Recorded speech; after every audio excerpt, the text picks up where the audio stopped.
So this is our video on solving linear inequalities.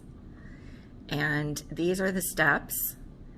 And you will notice that they look a lot like the steps we had for solving linear equalities, right? The first step is to simplify both sides. The second step is to use addition and subtraction properties to get all of the variable terms on one side and all of the constant terms on the other side. We're going to simplify both sides if we need to by combining like terms, and then divide both sides by the coefficient on the variable. Now, the one thing that's different, this is really important. If the coefficient is negative, and we have to divide both sides by a negative number, that changes the inequality.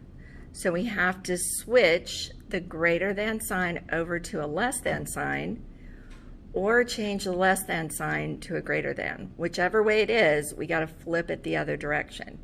And that only happens when the coefficient is negative.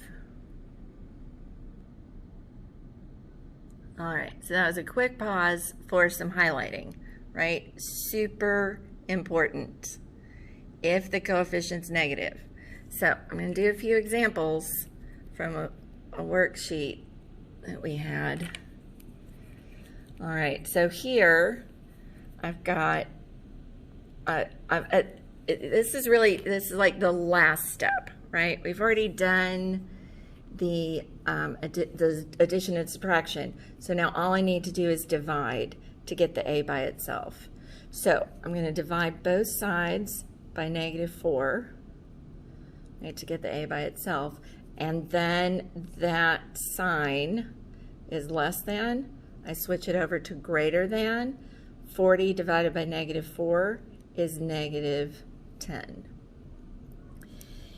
If we have this written, so the variable is on the left and the constant is on the right, and this is what I've been telling you to do, if it actually works that way, right, you do it the way I told you to, then this sign will point the same way the arrow is going to point.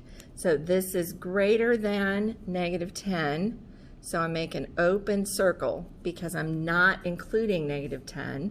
I want everything bigger than -10, and again that arrow is going to point the same way, so my arrow goes that way.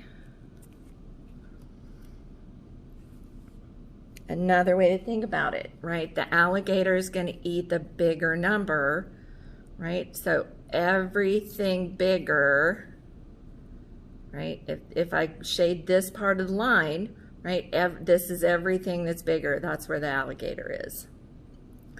All right, number 2, I'm going to divide both sides by 4, and I get a less than -10. Because this is positive, I do not flip the sign.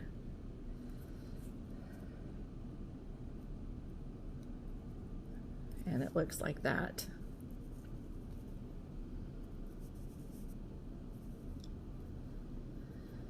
All right, I'm going to skip down here to number 7. Oops, except I lost it. There we go. Okay, so now I have a fraction. This is step 1, right? I have a fraction. I want to multiply by my common denominator, which is 2. So I'm, 2. I'm going to multiply both sides by 2. So when I multiply this side by 2 and this side by 2, right, that 2 cancels there, and I've got -1p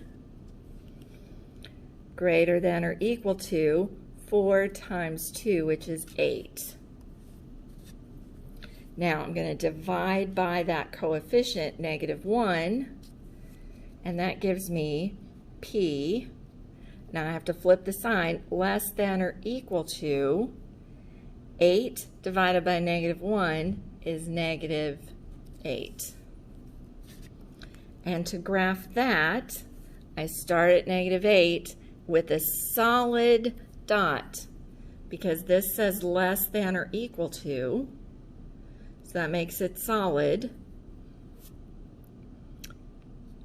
And the alligator's pointing at the -8. That's my biggest number. So it's on this side. And again, if we've written it with the variable on the left, that arrow matches this arrow. Okay, let's do another example.